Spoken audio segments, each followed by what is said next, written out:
નમસ્કાર શ્રીજી રસોઈમાં આપ સૌનું ખૂબ ખૂબ સ્વાગત છે। તો આજે આપણે એકદમ દાણેદાર એવા ચૂરમાના લાડુ બનાવીશું।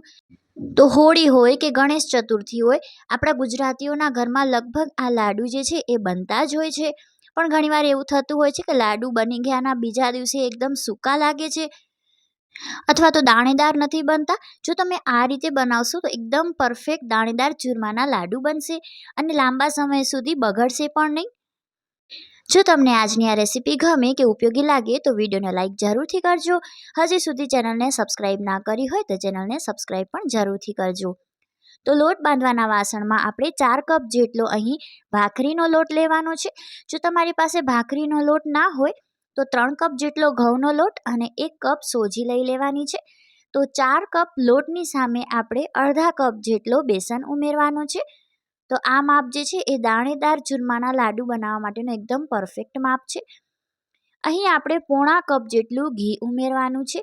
તો ઘી જે છે મેં પીગળેલું લીધેલું છે, ગરમ ઘી નથી, પીગાળેલું ઘી લેવાનું છે અને ઘીને જે છે લોટ સાથે પ્રોપર આપણે મિક્સ કરીશું। એવું નહીં કે ઘી અને પાણીને બધું સાથે ઉમેરીને લોટ બાંધી લીધો। આ સ્ટેપ કરવો જે છે ને બહુ જ જરૂરી છે। મોણ જે છે પ્રોપર મિક્સ થવો જોઈએ લોટમાં। હાથ વડે બંને હાથ વડે રબ કરીને આપણે લોટને જે છે સરસ મોણ સાથે મિક્સ કરી લઈશું। ચણાનો લોટ ઉમેરવાથી લાડુનો સ્વાદ જે છે એ વધારે વધી જશે, તો ખાસ ઉમેરજો ચણાનો લોટ અને બની શકે તો ભાખરીના લોટનો જ યુઝ કરજો। તો અહીં આપણે 4 કપ લોટની સામે 2 કપ જેટલા ઘીની જરૂરત પડશે।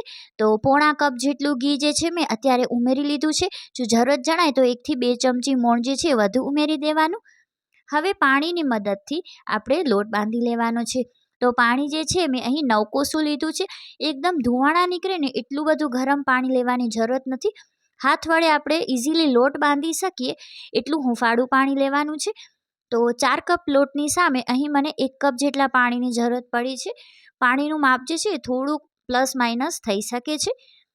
પાણી જે છે આપણે 2 થી 3 બેચમાં ઉમેરવાનું, બધું પાણી જે છે એકસાથે નહીં ઉમેરી દેવાનું। અને આપણે કડક લોટ બાંધવાનું છે। તો લોટ જે છે એટલું પણ કડક ન હોવું જોઈએ કે આપણે આ રીતના ઘોયણા ન વાળી શકીએ। લોટ જે છે મીડિયમ કડક રાખવાનું છે। તો ઘણીવાર આપણે મૂઠિયા બનાવતી વખતે એ કરતા હોઈએ છીએ કે મૂઠિયાની સાઇઝ જે છે ને એ મોટી રાખતા હોઈએ છીએ, પરિણામે લાડુ જે છે ને કરકરા નથી બનતા।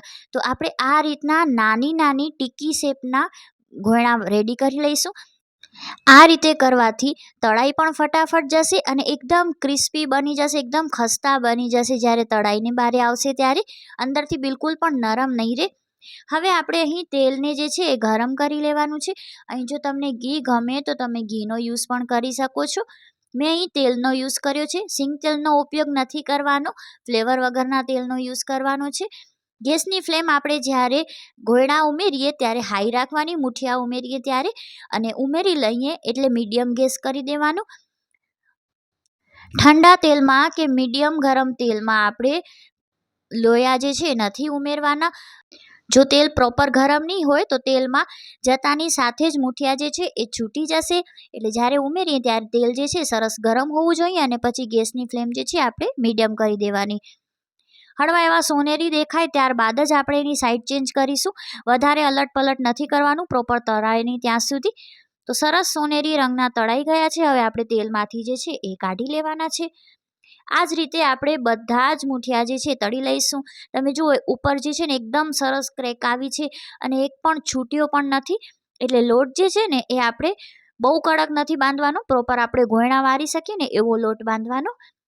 1/4 કપ જેટલી બદામ અને 1/4 કપ જેટલા કાજુ જે છે મેં આ રીતના તેલમાં તળી લીધેલા છે। તમને ઘીમાં તળવા હોય તો તમે ઘીમાં પણ તળી શકો છો। હવે આ બધા જ જે છે તળાઈને રેડી થઈ ગયા છે। તો હાથ વડે આપણે તોડી અને હળવા એવા ઠંડા થવા દઈશું બધાને।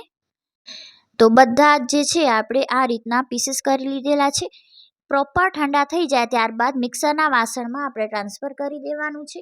અને મિક્સરને જે છે ને આપણે ચાલુ બંધ કરીને અથવા તો પલ્સ મોડમાં ચલાવવાનું છે।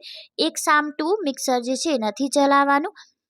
તો બધા જ અહીં જે છે મૂઠિયાનો મેં ચૂરમો કરી લીધેલો છે। એકદમ દાણેદાર ચૂરમો રેડી થયો છે। હવે એક કડાઈમાં આપણે 1 કપ જેટલું ઘી લેવાનું છે. તો અહીં મને પોણા 2 કપ ઘીની જરૂરત પડી છે. 2 કપથી વધારે ઘીની જરૂરત નહીં પડે. 4 વાટકા લોટની સામે 2 વાટકા ઘી ઇનફ થઈ જશે. 2 વાટકાથી થોડુંક ઓછું જોશે પણ વધારે નહીં જોઈએ. હવે આપણે 2 વાટકા જેટલો ગોળ ઉમેરવાનો છે. તો ગોળને જે છે આપણે ઝીણું ઝીણું સુધારી લેવાનું. ગેસની ફ્લેમ જે છે આપણે સ્લો રાખવાની છે.